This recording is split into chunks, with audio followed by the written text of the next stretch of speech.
No matter who we are, this is our common ground. Here, here, here, and here.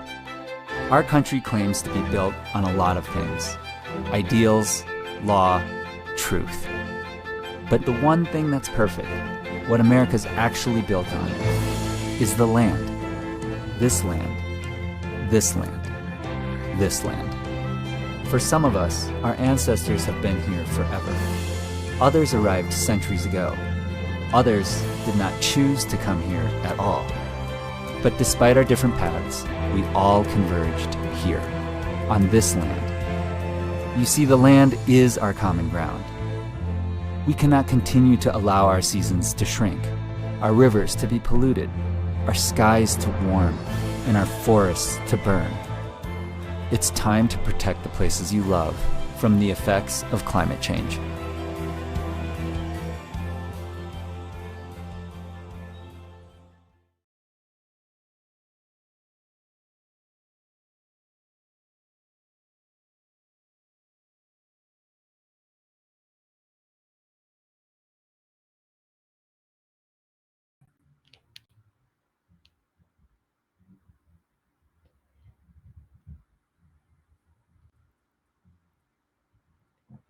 Hello, all. What a great way to start tonight's conversation. Thank you so much for joining us to talk about the future of winter sports.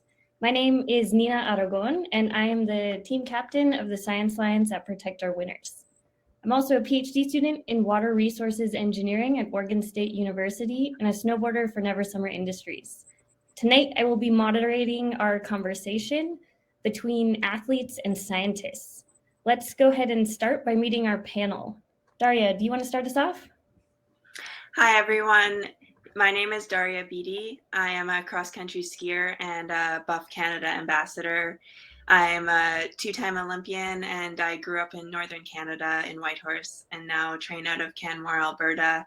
So have spent lots of time in Canadian North and in the Rocky Mountains, and I'm really excited to be here tonight to speak with you all. Thank you so much, Daria. Yuki, do you want to introduce yourself? Yeah. Hi, everyone. My name's Yuki Tsuboda. I'm from Whistler, BC, up in Canada. I am a POW Canada ambassador, two-time Olympian for freestyle skiing. I skied on the Canadian national team for 8 years. I'm a retired competitor now, but I'm still in the ski industry, and I ski for fun. Thank you. And Natalie, would you like to introduce yourself? Yeah. Hi, everyone. I'm Nat Knowles. I am the research coordinator for Protect Our Winters Canada and a PhD researcher studying the impacts of climate change on winter sport and outdoor recreation. Thanks. I'm very excited to hear more from all of you tonight after our film. So Buff Ambassador in Olympia, Daria Beatty, made her Olympic debut at Pyeongchang in 2018 and competed most recently in Beijing 2022. In the film we're about to watch, she speaks to her firsthand experience with climate change and what she's noticed over the course of her career as a professional cross-country ski racer. Although this campaign is centered around the impact of climate change on winter sports, we ultimately want to convey the message that climate change affects all of us. And in order to keep playing in the places we love, we have to protect them first. Enjoy this film.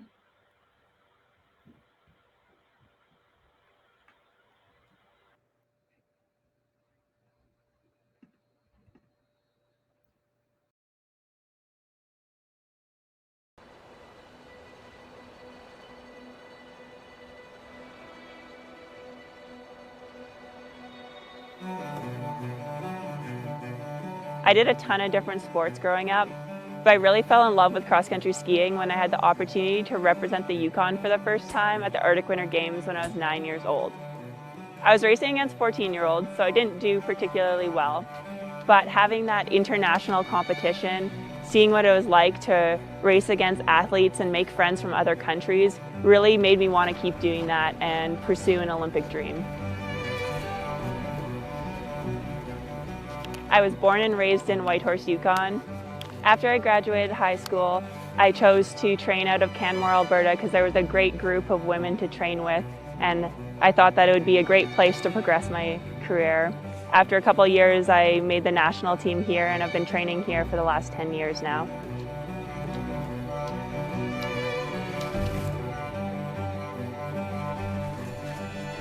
Being a cross-country skier, we look for snow all year round. Canmore-Kananaskis area offers some great training opportunities in the summer as well as the winter for cross-country skiing. The first time I skied on the Hague Glacier in Kananaskis was in 2010. Since then, I've seen large changes in how early the snowpack melts and how long we're able to use the glacier each year for training. I'm worried about how the climate is shifting and in a way that we're not really sure where it's going exactly, and how erratic the climate has become. In the Bow Valley, there's been a temperature increase of over 1.5 degrees in the last 50 years. That's really concerning for the future of the glacier and also for what's next for winter sports like cross-country skiing that rely on snow and cold weather.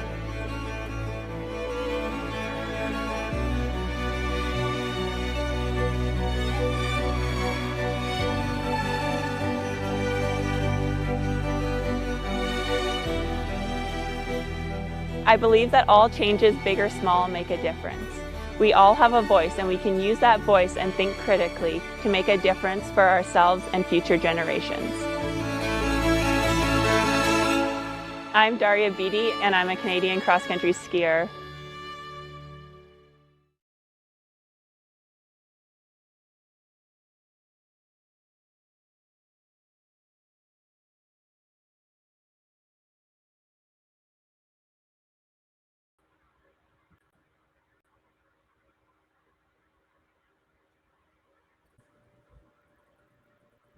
Wow, that was incredible. I think that's a fantastic jumping off point for this panel discussion.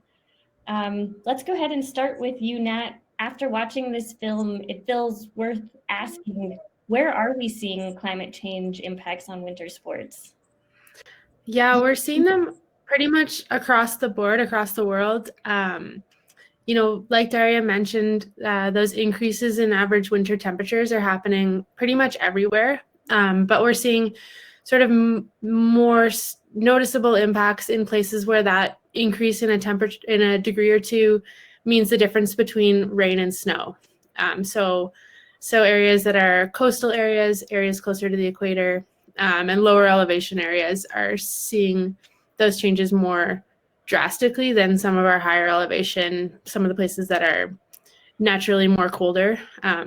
Those 1 or 2 degrees don't make as much of a difference as they do in places where that 1 to 2 degree difference means the difference between freezing and not freezing. Yeah, I'm sure that has huge impacts on the ability of winter athletes to train. Yuki and Daria, could you speak to that at all? Just some of the effects of climate change on each of your sports and how you're able to train for them? Definitely.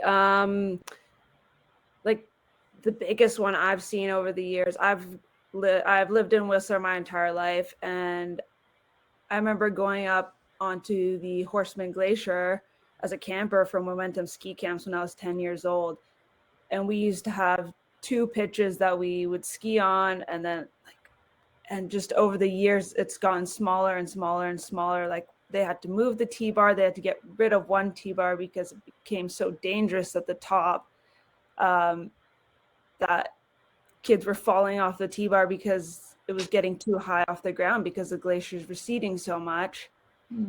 So that's a big one I've seen over the years. And then also we would follow the snow around the world so we could ski all season. And I think it was probably the second last year I was on the circuit.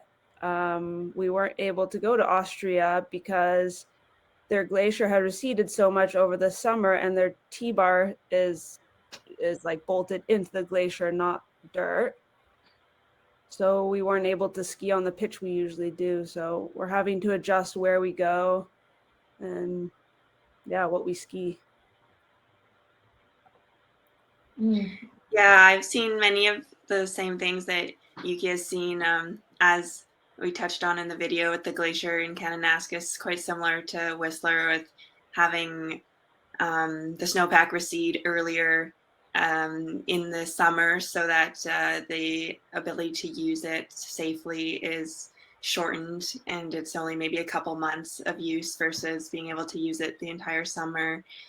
And but also from a racing standpoint, in as a cross country skier, in our sport we have to compete below 1,800 meters elevation. Is one of the rules for our sport, which then means that we can't access high snow glaciers and that sort of thing for competition. So we really do rely on places that are able to provide snow at a slightly lower elevation, and they've made it now so that most World Cup venues need to be able to make man-made snow, which is, I think, an unfortunate thing that we aren't able to have a circuit anymore that they can just rely on natural snow falling in these places, and they're afraid to give events to places that won't be able to produce man-made snow as well, which is quite difficult to see for the sport, because it limits the ability of the sport as well. Thank you for sharing that. So if we think about some of these impacts, there was recently the latest IPCC report that came out, and there was also the recent report, Climate Change and the Future of the Olympic Winter Games. Nat, could you talk to sort of what are important conclusions from these scientific reports as they might be related to some of these impacts we're seeing? Yeah, for sure. These reports definitely showed that the impacts on climate change are a lot more diverse than just, warming temperatures. Seeing things like increased rain on snow that can affect the quality of the snow that athletes are competing on, which can have some repercussions for safety and fairness of these events. Same with other things like increased high winds.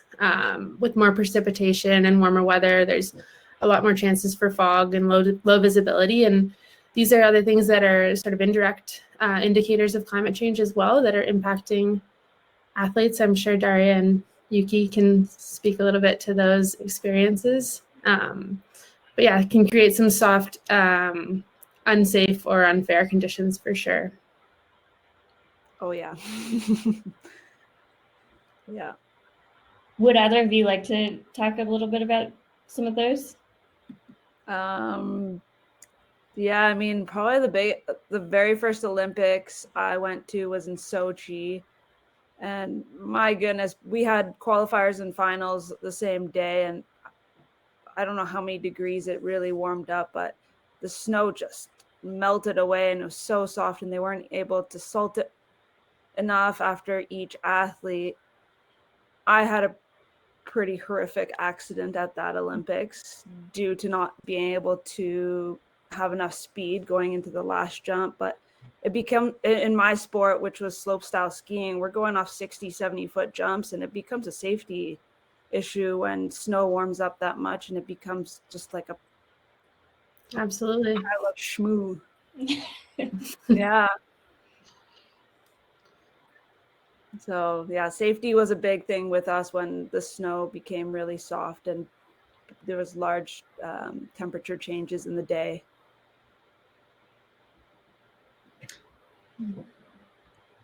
Yeah, we I mean, for cross country skiing, we have a little bit less issues with safety when it comes to temperature change in the snow, but in Beijing this year, the men's race was held the day before the women's race, and they actually had to shorten the distance due to high winds. I don't think I can't remember a time that's happened at a major championships or Olympics. So for them to shorten the race from 50 kilometers to 30 kilometers was a pretty crazy thing to see, and just having such extreme conditions that they weren't necessarily expecting or able to account for, and being able to move the event either. And I know that some of the other sports, like the alpine and slopestyle and ski cross, and where visibility was more, we're having a lot of problems with that as well. And so, yeah, just having those really strong weather conditions show up maybe more unexpectedly is it definitely makes it difficult to run events and not have to cancel or reschedule. Yeah, and that's what a lot of our models are showing, is kind of increases in those sorts of things. And then a lot of the times the work that it takes to kind of adapt to those things, whether it's, you know, helicoptering in snow from a nearby glacier or the snowmaking like Daria mentioned, is actually, you know, contributing to the problem that it's trying to solve at the same time. So it's kind of this cycle of all the adaptations, whether it's moving events and having everyone travel to a new location, or bringing in new snow or building jumps out of other materials and stuff. Yeah, it just contributes emissions and energy and stuff that's, the problem we're trying to fix in the first place. So yeah, what sort of feedback do you get from your teammates and coaches? I mean, is there sort of a sense of emergency that's evolving from this? There's definitely a lot of conversation in the cross-country world, and people wanting to see and try to make changes to help mitigate or slow down the changes we are seeing, at least. For example, in cross-country skiing, we use a lot of, or have in the past used a lot of floral waxes on our skis for speed, and there's a big push right now to try to ban fluoros from all competition. It has been banned a lot at national and development level racing for children now and for teenagers, which is a great first step, but trying to get that on the international circuit as well, so that it's one less thing that is a negative contribution towards climate impact. And so that's something that I think has been really nice to see, is that initiative to try to change that, and also just the discussion around going back to, you know, how do we need all the snowmaking in different places, and what type of impact is that having on the climate, having to use all that energy to create snow, and to try to find a balance there. But yeah, there's definitely is a sense of worry, and how the sport will change and what it'll look like if in 1 or 2 generations, and whether it'll still be a sustainable option at all.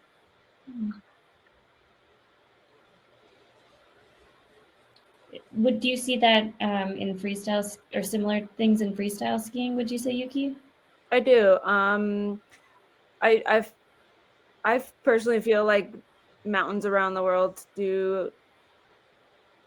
I mean, they're seeing it. They're seeing their own mountains, you know, shrinking and shrinking every year. So they do realize that, and they work with the event organizers to, I think, create the least amount of impact when they host competitions at these resorts. From an athlete standpoint, I'm going to be perfectly honest, it's very difficult. Like for us, especially from Canada and like North America, most of our events are in Europe, and it's hard to you know, create less of an impact. But talking to a lot of the European girls, I know that they're very conscious about it, and they will train to all the events and their training venues, and they do really take note about what's happening in the environment, and try to make the least amount of impact possible, which is nice to see. And I feel guilty, and I am guilty, because we fly all the time, but that's what we have. I mean, it's the only way we can get there. Yeah, yeah, it sounds like climate change is definitely making this more complicated with limiting the places where these events might be able to be put on. When we think of these projections and how much worse things could get, are there things that can be done to reverse these projections based on the science that's available? Yeah, that was actually one of the most exciting and kind of inspiring pieces of this research is just that sort of drastic difference between a high emissions future and a low emissions future. So the viability of winter sports in a low emissions future is really exciting, and there's a lot of locations where we're going to be able to continue to host winter sports and that kind of thing. So hopefully it's inspiring for society as a whole to reduce our emissions, and I think that's what the Olympics is great at doing, is bringing that publicity and that camaraderie and awareness kind of across the world, and which is the exact same kind of thing that's needed for this large scale climate action, is countries working together and people working together and making those bigger differences, bigger policy changes that can lead us towards that low emissions future rather than a high emissions future.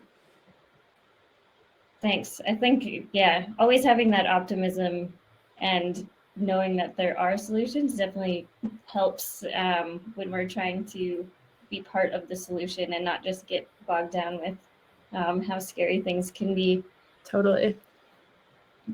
Daria and Yuki, how are you guys involved as athletes to have a positive impact? And are there things that you would suggest to your communities to take action and be part of change?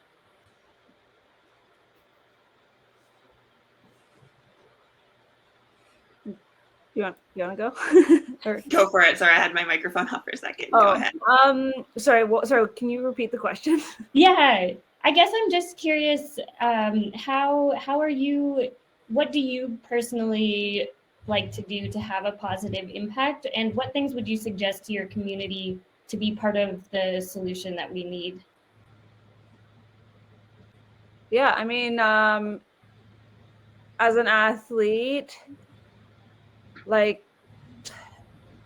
I personally, the coaches always didn't agree with me, but I think we all have such good resources at our home. Like, I don't see the need for everybody to travel all the time to different places when we have, like, I've got a gym right down the street from my house, but we would go to Quebec to go for a training camp, to go use the gym, things like that. Like, I think everybody's got the resources to do things like that. So I think that's a big step in the competitive world for us.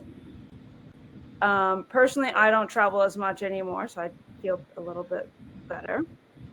I used to feel quite guilty traveling around and flying as much as I did, but I do my best to carpool,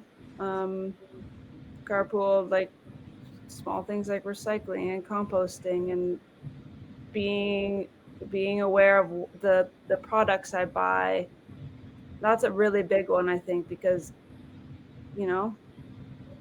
everything we consume too much, and there's no need for that. So yeah. Yeah, for me, I mean, like Yuki said, it's hard because we do travel a lot for our sport and have to, especially in the competition season, if we want to attend events in Europe, it's kind of inevitable. But well, my dad has decided to offset my travel by never leaving the Yukon Territory anymore. So he is helping me out on that front, making me feel a little bit better. So it's might as well stay close to home when he has everything he needs there. But from a personal level, yeah, trying to bike places when I can, be aware of how much I do need to travel and drive, and what's necessary and what's not, and also trying to stay local and have my own little garden in the summer when I'm at home, and just also try to source food slightly more locally, and and that sort of thing, and making those small efforts. I mean, sometimes it feels like doesn't make a difference, but if the whole world's doing it, it's something big. And so just trying to not get myself discouraged by the fact that I kind of do have to do this travel right now in my life, and still try to really focus on making those small changes and impacts. Yeah, thank you for sharing all of that. This is an audience question that's related to, I think, a lot of what you both are speaking to. But since there is so much flying to compete, do you all know if the people who plan the competitions try to limit distance between events, or if that's a thought that goes in by the planning committees? I don't think it really was in my sport, but I think it should be. I would say there is often that especially, I mean, in the last few years, they have improved that the first period of racing will all be in Scandinavia. So, once you're there, it's easier to travel a short distance to the next weekend, and multiple events aren't in the same place. And I know some sports do that, which is kind of cool, because then you only have to travel every 2 weeks instead of every week, and they'll use the same venue for a couple events. But I think there has been a concerted effort to try to keep us all in Central Europe for a little while, and then maybe in Scandinavia for the end of the year, that sort of thing, so that we're not hopping back and forth all the way across Europe each weekend for no reason. And it also makes it so that if the athletes who do live in Central Europe don't have to, they can just easily commute to a whole month's worth of races and not have to fly before they have to go up to Scandinavia or over to North America if there's a period of racing there. Those are usually grouped together, which is nice to see. Yeah, and the UN has put together a Sport for Climate Action framework, which a bunch of the sporting organizations like the IOC, the International Olympic Committee, has put together. And so there's a number of sporting organization bodies that are starting to try and implement this kind of thing. I don't think the ski world is part of it as of yet, but other sports are doing so. So I think it is an opportunity that athletes have a bit of power over to kind of lobby their sporting organizations to join this kind of thing and implement, like exactly what Daria is talking about, is that sort of efficiency in scheduling and traveling and reducing those kinds of emissions. That is so fantastic to hear. I think that institutional change at these broad scales can make such a huge impact. So thanks for sharing that. Hopefully that becomes a trendy new thing that we're all doing. Yeah. Makes sense. There was a related question, I guess, for kind of the future of competition events and training.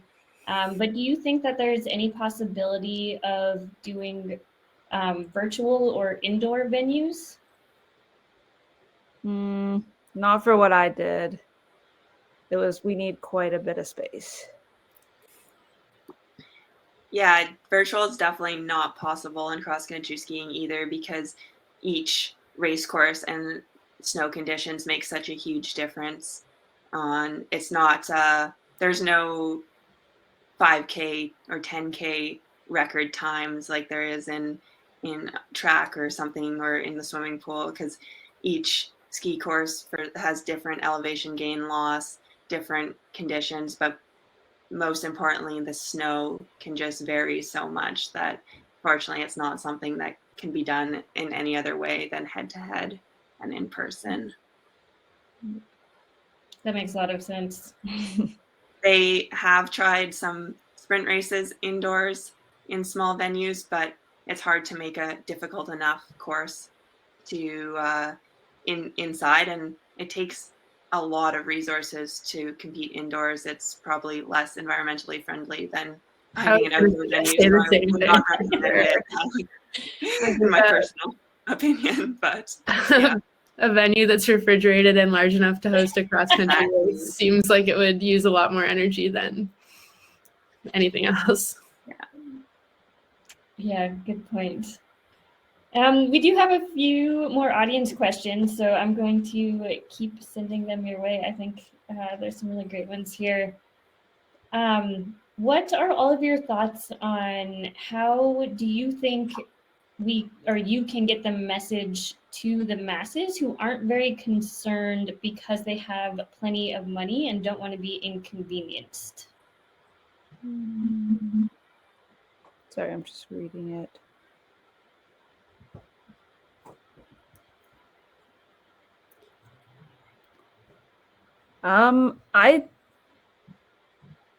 I think you just got to show them the facts because it's right in front of our eyes, to be honest. Like, it's, it's not just numbers on a piece of paper. Like, I see it year after year after year. And if you show these people pictures, I mean, it's hard not to, personally, I think it's hard not to take it seriously.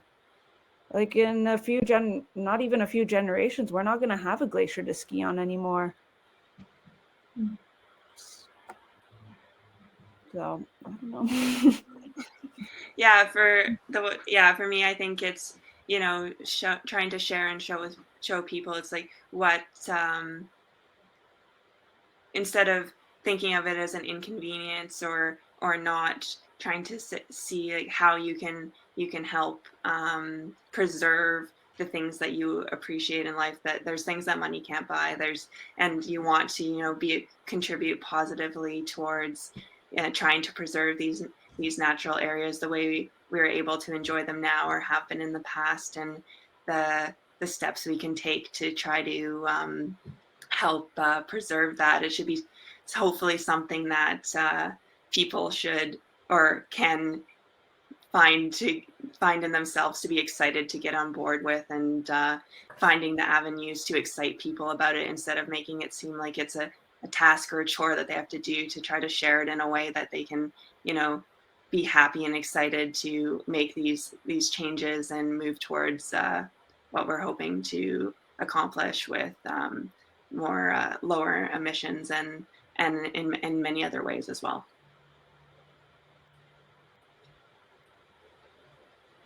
Do you want to add on that at all, Nat? No, I really like that.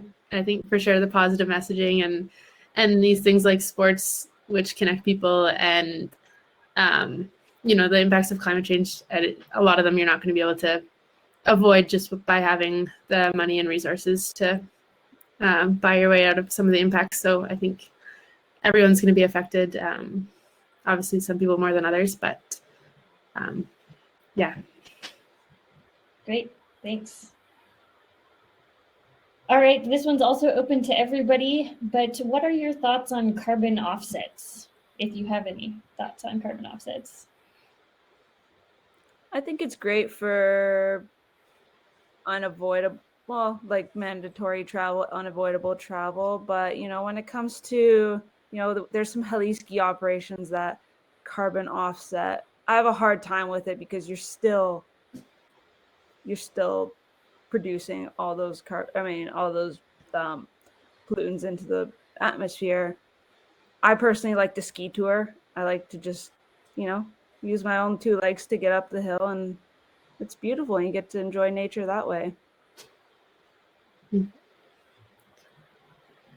Yeah, I think they're a good option for some unavoidable emissions. But I think, like Yuki mentioned, a lot of the emissions that we create are for sure avoidable. And so that's definitely a priority, and where the focus should be on is eliminating those emissions, because it's still cumulative amount of emissions going into the atmosphere. And even if we're offsetting them, those aren't happening right away. And so the emissions are increasing. But that being said, it's, an opportunity with some of these unavoidable emissions to fund some great projects that help us move in the right direction. So in the right place, in the right project, they can be positive, but definitely focus on eliminating the emissions to begin with.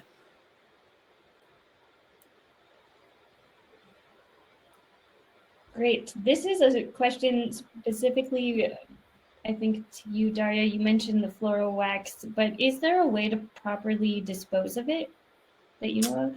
That is a good question. I am not totally sure. I know the problem we run into is that the fluoros are on our skis and then transfer into the snow. So then they are out there in the snow and then there essentially for the rest of the season.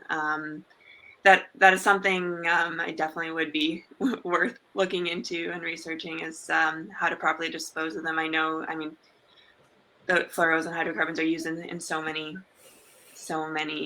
things. They're in our jackets. They're in many things, not just on the bases of our skis, but it does seep a lot more easily that way. So it would, something I don't have the answer to, but I know just by not in the attempt to not use them in sport, it would be more to just, not transferring them from our skis and usage into the environment directly when we're competing. Got it. Another ski question that was entered into the chat. Do either of you have recommendations on best ways to recycle old skis? Ooh, I don't really know that one. I tried to get as much life out of my skis as possible. After I'm done skiing with them on snow, I'll donate them to the water ramps or to the airbags where you can use older skis that don't need to be in perfect conditions.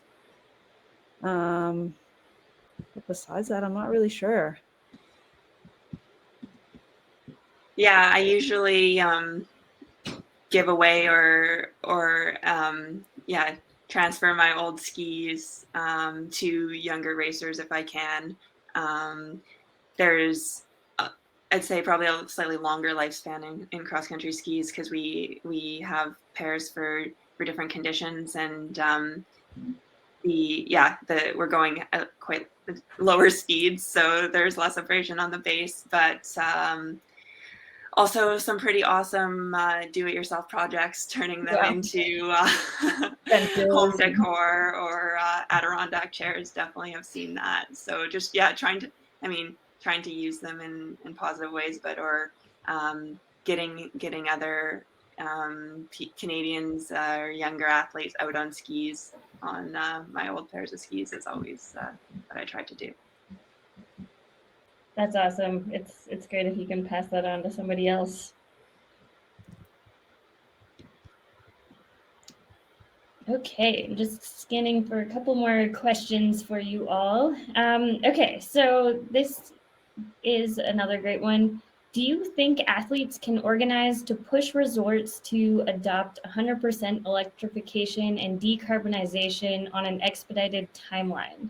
So for example, Vail, it looks like has great targets, but holding accountable and maybe upholding Jackson Hole as an example.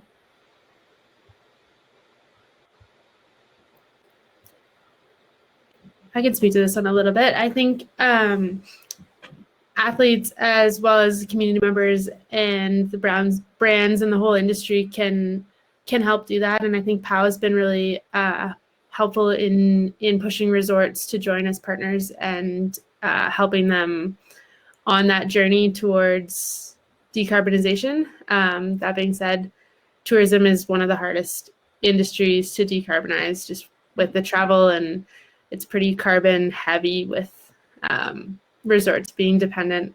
Even within the resort, there's a lot of moving parts. There's housing and lifts and grooming and all that sort of thing, as well as tourists coming from across the world or even across the country. A lot of transportation and carbon consumption. So definitely a tricky one, but I think the more people that organize to push them to adopt these sort of things, I think it is having some effect with like those examples that are mentioned. Fantastic. Thank you all so much for sharing your ideas and perspectives. I think this has been a really fruitful conversation for everybody. And I want to just take a moment to acknowledge that this conversation is taking place on the shared unceded territory of the Squamish Nation and Willet Nation. And if you would like to join POW and become more involved with climate advocacy, please stick around once we end the feed, and you'll be redirected to the sign up for Protect Our Winters. Have a good night.